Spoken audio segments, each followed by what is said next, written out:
ayat 5, Markus pasal 5. Siang malam dia berjalan di perkuburan dan di bukit-bukit sambil berteriak-teriak, memukul dirinya dengan batu. Orang kerasukan itu ambil batu, pukul diri. Ya. Lukas 8 ayat 29. Sering roh itu menyeret-nyeret dia untuk menjaganya dan seterusnya. Jadi roh jahat atau setan itu menyeret-nyeret dia, tapi juga memukul dirinya dengan batu. Saudara, ini penyiksaan fisik. Walaupun saat itu dia pasti tidak rasa sakit, tapi bukankah itu tetap adalah penyiksaan fisik yang hebat? Apalagi pukul dengan batu, ini bukan pukul sembarang. Dalam Wycliffe Bible Commentary dibilang begini, kata kerja, maksudnya kata kerja memukul, yang terakhir ini merupakan bentuk intensif. Dalam bahasa Yunani ditulis dalam bentuk intensif, yang artinya orang ini memukuli dirinya hingga remuk.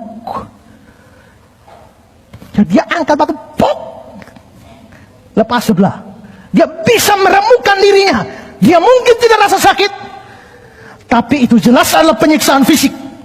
Jadi saudara, waktu setan merasuk seseorang, dia bukan cuma berikan kuasa supernatural, tapi di sisi lain dia bisa membuat penyiksaan fisik yang hebat. Bisa jadi dua orang ini mengalami apa yang dialami juga oleh orang lain yang kerasukan. Lukas 9 ayat 39 dan 42. Sewaktu-waktu ia diserang roh, lalu mendadak ia berteriak, dan roh itu menggoncang-goncangnya sehingga mulutnya berbusa. Saudara perhatikan gejala-gejala ini ya, untuk bisa mendeteksi orang kerasukan setan ya. Kalau hanya mulut berbusa saja mungkin bisa sakit ayan ya, tapi bisa lihat gejala-gejala yang lain. Berteriak, roh mengguncang-guncang. Kalau hanya ini ya mungkin dia ayan, tapi kalau sudah teriak-teriak, lalu busa keluar dari sini, wah ini gejala kurang bagus ini ya. Nah, berteriak-teriak, ini bahaya itu ya. Terus roh itu terus saja menyiksa dia dan hampir-hampir tidak mau meninggalkannya. Dan ketika anak itu mendekati Yesus, setan itu membantingnya ke tanah dan menggoncang-goncangkannya.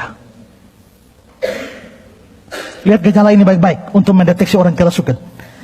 Markus 9:18. Dan setiap kali roh itu menyerang dia, roh itu membantingnya ke tanah, lalu mulutnya berbusa, giginya berketerakan, dan tubuhnya menjadi kejam. Ya, ini lalu jatuh. Ya. Nah, saudara, ini saya kasih catatan sedikit. Gejala seperti ini saudara pernah temukan di mana? Di KKR, di persekutuan doa, dan lain sebagainya. Hanya orang persekutuan doa terlanjur mengatakan itu adalah cengkraman roh. Maka mereka menganggap itu dapat Roh Kudus. Maka pendeta-pendeta biasa berdoa tumpang tangan, lalu orang jatuh, lalu mengalami gejala seperti ini. Di bagian mana di Alkitab kalau orang dapat Roh Kudus punya gejala begini? Tidak ada. Di Alkitab gejala begini itu hanya pekerjaan setan atau roh jahat. Tapi masalahnya sudah dianggap bahwa itu pekerjaan Roh Kudus. Jadi banyak orang yang berjatuh-jatuhan dalam acara KKR, bahkan yang sebenarnya tidak jatuh pun pura-pura jatuh. Contohnya saya pernah begitu. Karena saya lihat bahwa orang pegang tangan semua jatuh dapat Roh Kudus, kok cuma saya yang tidak ya? Akhirnya karena kepengen juga dijamah Roh Kudus, saya juga mesti pikir. Kita kan jatuh juga harus berhikmat toh, ya kan? Mesti ukur supaya kepala jangan bocor. Iya kan? Lihat posisi agak bagus lalu jatuh. Nah biasa yang jatuh kan harus ada omong-omong yang rohani ke apa-apakah begitu. Nah saya mau ngomong apa, tapi kan saya hafal ayat banyak gitu. Begitu jatuh saya kasih keluar. Tapi itu menjadi penyakit. Rasanya kalau orang tidak jatuh, tidak dapat model begini, itu dianggap tidak dapat kuasa, tidak dapat roh.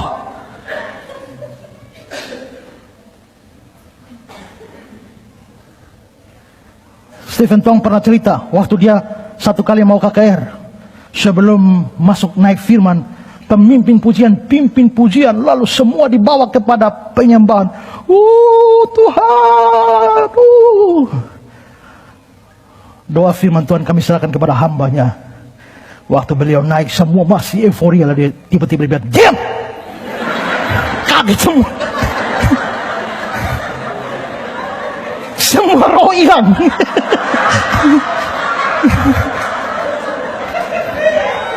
Lalu dia bilang, ayo sekarang berdoa yang baik.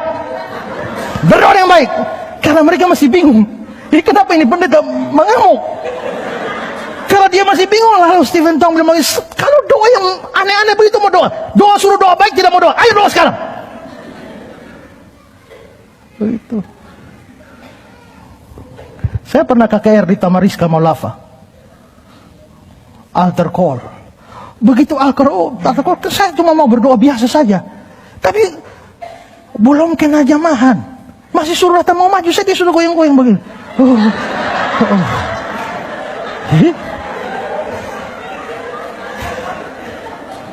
Dalam hati saya bilang, lu mau kasih tunjuk apa? Ya kan? Dia goyang-goyang begini, lama-lama jatuh sendiri.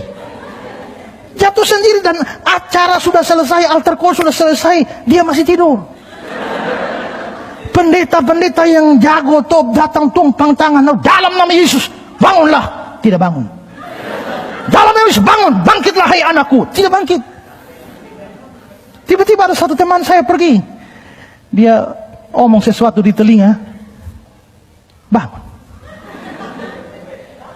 Wih, sama orang ini teman hamba Tuhan ini luar biasa.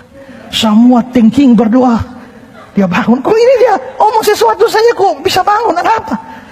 Bangun. Semua orang heran. Habis kebaktian saya tanya, woi Ananias,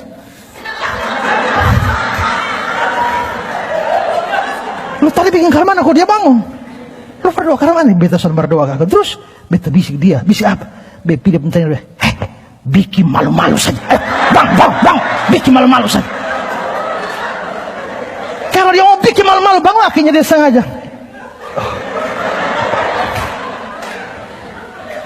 Ini saudara perhatikan baik-baik bahwa gejala seperti ini adalah lebih cocok gejala kerasukan setan daripada gejala dapat Roh Kudus.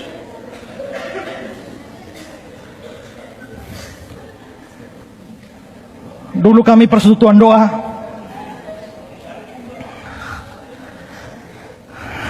ada satu cewek yang katanya mendapatkan karunia peragaan. Maksudnya karunia peragaan ini bagaimana? Dia memperagakan apa yang Tuhan mau berikan pada kita. Jadi misalnya Tuhan menginginkan kita semua satu, maka dia bawa kain panjang, lingkar kita semua. Kita juga lingkar saja. Satukan kami ya Tuhan, dia lingkar ya. Satu hari dia kemasukan roh, katanya Roh Kudus. Dan sekarang yang Tuhan sangat murka kepada manusia. Nah ini kan peragaan. Begitu Tuhan murka kepada manusia, dia lari pukul, pok. Jadi saya lihat satu bapak dimurkai oleh Tuhan sampai pukul dia ke double cover begini. Gitu.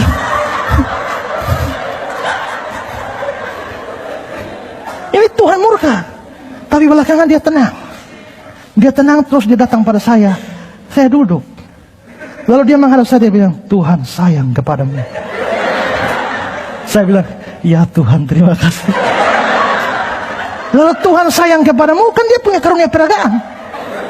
Maka dia menidurkan saya di pahanya. Nah, saya juga tidur saja. Oh, betapa indahnya di hadirat-Mu ya Tuhan.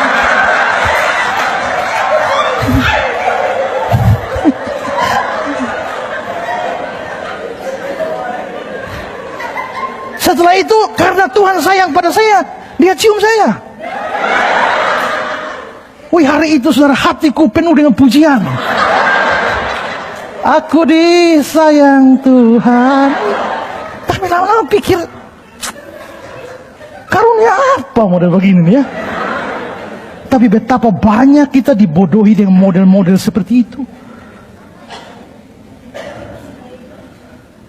Jadi saudara perhatikan, setiap gejala seperti perhatikan bahwa ini lebih condong pada pekerjaan roh jahat, pekerjaan setan-setan daripada pekerjaan Roh Kudus. Jangan ikut arus yang pada akhirnya melenceng dari firman Tuhan. Itu yang dikerjakan saya. Thank you for the happiest year of my life.